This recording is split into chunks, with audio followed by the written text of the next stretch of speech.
You become what you tolerate. You wake up every day surrounded by choices.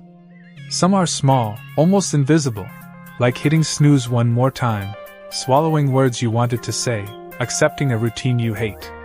Others are bigger, visible to everyone, like staying in a job that drains your soul, tolerating relationships that diminish you, ignoring a dream that keeps calling while the world demands silence. But every single choice, big or small, shapes something deep. It shapes what you accept. It shapes what you allow. It shapes what you're becoming. You become what you tolerate. It's not luck that defines your destiny. It's not talent, a degree, or your last name. It's the standard you decide you will no longer accept. The moment you say, "This is no longer enough for me," that's when everything begins. The human mind has a terrifying power. It normalizes whatever is repeated. Rejection? You get used to it. Failure? Becomes routine. Fear? Turns into your comfort zone. And comfort is the most addictive drug to the soul. But every real transformation begins with discomfort. With the unease of looking around and realizing your current reality doesn't reflect your true potential. Thomas Edison didn't tolerate darkness. Henry Ford didn't tolerate slow production. Walt Disney didn't tolerate boredom. What they all had in common was a fierce intolerance for the world as it was. And that silent fury moved them. So stop and look around. What have you been tolerating? Mediocre health? An anxious mind? A job that pays the bills but steals your life? Friends who don't believe in you? Dreams you left frozen in time? Each of these tolerances is a silent permission to live below your calling. The mind, that internal empire, responds to what you allow. When you say, "This is acceptable," the brain stops fighting. It stops growing. Stops imagining an alternative. It settles. It switches to survival mode. And when you survive for too long, you forget what it feels like to actually live. That's why real change doesn't begin with motivation. It begins with revolt. With a "no more," spoken so powerfully within that the universe hears it. And that "no more" is a breaking point. The final drop. The moment the old you dies so the new you can be born. And this isn't about hate, it's about self-love. A love so powerful it refuses crumbs. A love that demands more, not out of arrogance, but out of honor. Because you weren't created for a mediocre existence. You weren't born to survive, you were born to set the world on fire with your vision. But vision without standards is illusion. Purpose without discipline is vanity. Every success you admire was born from a personal code of non-tolerance. Successful people aren't those who had the best conditions. They're the ones who said, "I will not accept less than this." They set their own minimums and live above them. You're shaping your life by what you silently accept. And silence, in this case, is a loud permission. When you tolerate doubt, it grows. When you tolerate procrastination, it becomes a habit. When you tolerate toxic people, they shape your vision. So start asking dangerous questions. What am I allowing that is shrinking me? What am I accepting out of fear of rejection? What am I swallowing because I believe I don't deserve more? Be brutally honest. Because in that brutality lies your freedom. Self-deception is the greatest thief of destiny. And every extraordinary future demands uncomfortable clarity. Clarity about where you are, who you've become, and what you've chosen to call normal. Change what you call normal. Because your normal becomes the limit of your life. It defines what you dare to try, how much growth you can stand, how deeply you believe you deserve more. If your standard of normal is low, your life will crawl. You want a new level? Demand a new minimum. Turn your enough into action. And turn that action into routine. Routine is the forge of giants. What you do when no one's watching, the training, the studying, the silence, the persistence, that's what separates the dreamer from the doer. And it's not about speed. It's about direction. About choosing, every day, the narrow, harder path that aligns with who you really are. It's about waking up and remembering that your life is in your hands. And every day, you are becoming something. The question is, what? You can become your best self, or your worst habit.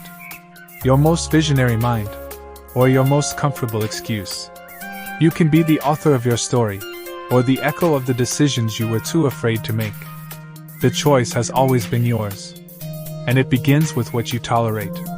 Because the mind obeys what you repeat. And repetition becomes identity. You say you want change, but every day you feed the same thoughts, the same fears, the same behaviors. It's not what you wish for that transforms your life. It's what you do, even when you don't feel like it.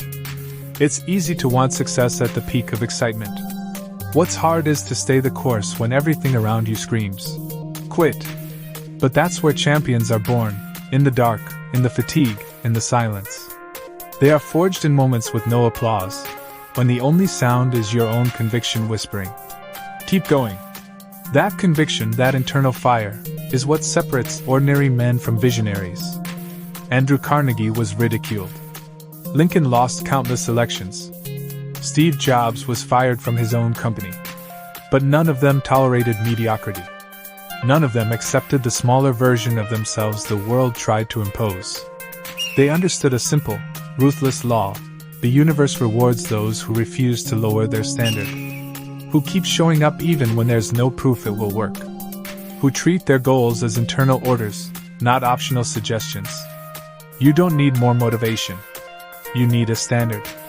You need conviction. You need to look in the mirror and declare, I will no longer live beneath my purpose.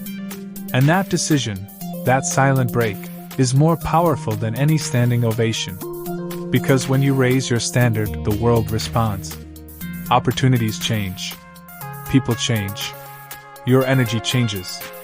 Not because the world got easier, but because you got stronger. Because you're no longer someone who tolerates anything. You've become someone who demands the best from yourself and from life. And that kind of person is unstoppable. But don't be fooled. Being unstoppable doesn't mean never falling. It means falling and rising so many times the ground becomes irrelevant. It means building a mind that refuses to die, even when everything seems to collapse. A mind trained to find a way where others only see a wall. And that only comes from pain well used, failure well digested, and the refusal to accept the end as the end. Most people quit too soon. They give up when discomfort shows up, when applause disappears, when doubt knocks on the door. But you're here for something greater. Because inside you burns a spark that won't go out. An idea that won't leave you alone. A vision that won't fade. That's not coincidence. That's a calling. And callings are not ignored, they are honored. Honoring your calling takes courage. Courage to disappoint other people's expectations. Courage to be misunderstood. Courage to walk alone for a while. Because no one applauds at the beginning. No one sees the sacrifices. But one day, the results will speak for you. And on that day, you'll know, it was worth not settling. It was worth demanding more. It was worth holding the line, even when everything in you screamed to pull back. Because in the end, it's not about achieving something. It's about becoming someone. And you are becoming, with every choice, every silence, every action, the architect of a new destiny. Keep going. You're not far. You're just one decision away from never again accepting what limits you. Because deep down, you've always known. You become what you tolerate. And now that you know, there's no going back. Stand up. Face the mirror of your life and make a vow. I will no longer tolerate what weakens me. I will no longer negotiate with mediocrity. I will no longer forget who I am. There is fire inside you. And it wasn't placed there by accident. It's a reminder, daily, eternal, non-negotiable, that you were made for more. That you were chosen to write a story the world has never seen. Not through perfection, but through intention. Through consistency. Through the unshakable decision to accept nothing less than the very best that lives within you. You are capable. You are called. And above all, you are responsible. The world may doubt you. Circumstances may challenge you. But at the end of the day, the only thing that defines your destiny is the answer you give to this question. What am I tolerating? Tell the truth. Make the choice. Keep the promise. Because you're not just living a life. You're becoming a force. And forces aren't explained. They're unleashed. You become what you tolerate, or what you dare to demand. Choose wisely.